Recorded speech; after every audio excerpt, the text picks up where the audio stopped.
Meus amigos, o que foi isso, hein? A questão do Pix virou uma confusão, uma baita fake news e agora não existe mais a fiscalização do Pix e também das outras formas de pagamento nos limites, nos valores que estavam então sendo exigidos para que se fizesse essa nova fiscalização mais apurada. Para a gente recapitular, o governo federal, lá em setembro de 2024, ele publicou uma instrução normativa, a qual só passaria a valer a partir de janeiro de 2025. Chegamos em janeiro de 2025, então o que mudou? Que a partir deste mês, todas as movimentações financeiras, seja através de cartão de crédito ou de Pix como forma de pagamento, cujo valor de 5 mil ou mais para pessoas físicas ou de 15 mil ou mais para pessoas jurídicas, eles deveriam então ser declarados pelas instituições financeiras tradicionais e não só essas, mas também pelos chamados bancos fintechs e por demais formas de pagamento e de recebimento de valores. Então, essas instituições financeiras deveriam fazer a declaração quando atingisse, a movimentação financeira atingisse tais valores mensalmente. E o prazo para que fizesse então essa declaração seria em relação ao primeiro semestre de 2025 até agosto. E já em relação ao segundo semestre de 2025 até fevereiro de 2026. Mas diante disso tudo, acabou que infelizmente gerando uma onda gigantesca de fake news e de golpes. Sim, além da desinformação, além da ignorância também técnica, mas também além da má fé de várias pessoas, fez com que todo mundo ficasse muito preocupado, até mesmo sobre se não existiria mais o sigilo bancário do cidadão, do contribuinte, o que logicamente não passou de uma grande mentira.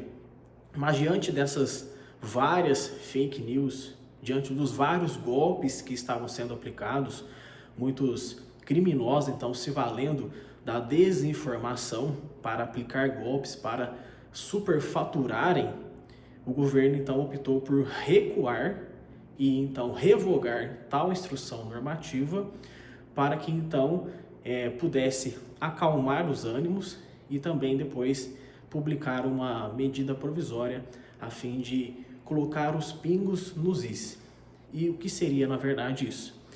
Uma vez então que o Pix, diferente das fake news, ele não estava sendo taxado e também não havia nenhuma forma de monitoramento, seja da origem ou do destino das transações financeiras, ou seja, o cidadão ele não precisaria passar para a Receita Federal de onde o dinheiro que ele recebeu veio ou para onde ele enviou esse dinheiro. Não, na verdade, nem as próprias instituições financeiras fariam isso. Elas apenas informariam os valores globais que então determinado cidadão recebeu naquele mês.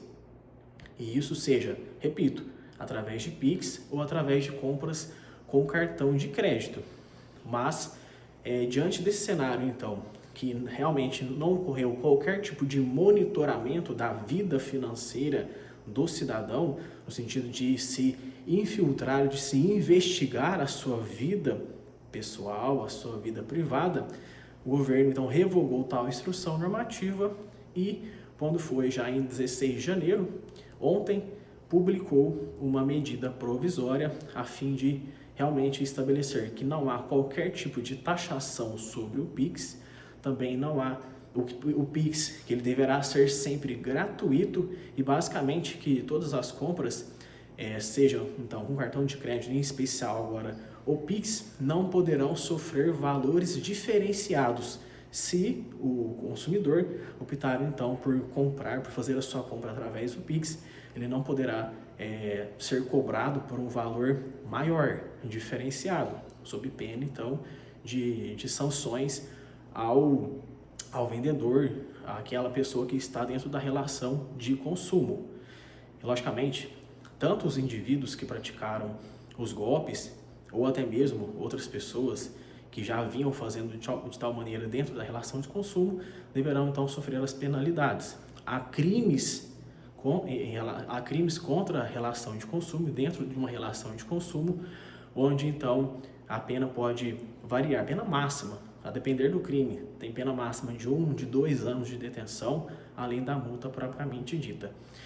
Então, com essa nova medida provisória, a 1288 de 2025, o governo colocou então uma pá de cal sobre aquelas mentiras e agora estabeleceu Pix gratuito, não diferenciação de preço em caso o consumidor queira comprar o seu produto ou serviço e pagá-lo através de Pix. E agora vale lembrar também que essa medida provisória ela tem a validade de 60 dias, podendo ser prorrogada por mais 60 dias, ou seja, 120 dias no total. Se nesse período não for convertida em lei, perde a validade. Então aí depois o governo teria que publicar, enfim, estipular uma nova medida ou uma lei propriamente dita para resolver essa situação. Basicamente foi tudo isso que aconteceu. Então, se não fossem as fake news, se não fossem os golpes que estavam sendo aplicados, muito certamente a Receita Federal estaria então fiscalizando todas essas transações financeiras, mas sem, repito, interferir na privacidade, na vida íntima financeira de cada contribuinte. Na verdade, a ideia central da Receita não seria então atingir o contribuinte comum, ou mesmo o contribuinte, mesmo que não esteja pagando seus impostos, mas contribuinte de menor poder aquisitivo, mas propriamente fiscalizar os alvos, ou seja, aquelas transações suspeitas, que logicamente que são direcionadas ou que são feitas por organizações criminosas, por facções criminosas, por pessoas da criminalidade. Então, esses indivíduos, eles sim estariam na mão da Receita Federal, dos órgãos de persecução penal como um todo. Para o contribuinte comum, para o cidadão comum, e essa medida, então, agora revogada, ela faria com que, a grosso modo, tivesse pelo menos um melhoramento a fim de que esse cidadão não incorresse, não caísse na malha fina de forma ilegal, de forma ilegítima, injusta. Então, todas essas considerações a respeito desse cenário tumultuado que virou em relação ao Pix. Gostou das informações? Passe esse conteúdo adiante. Um forte abraço.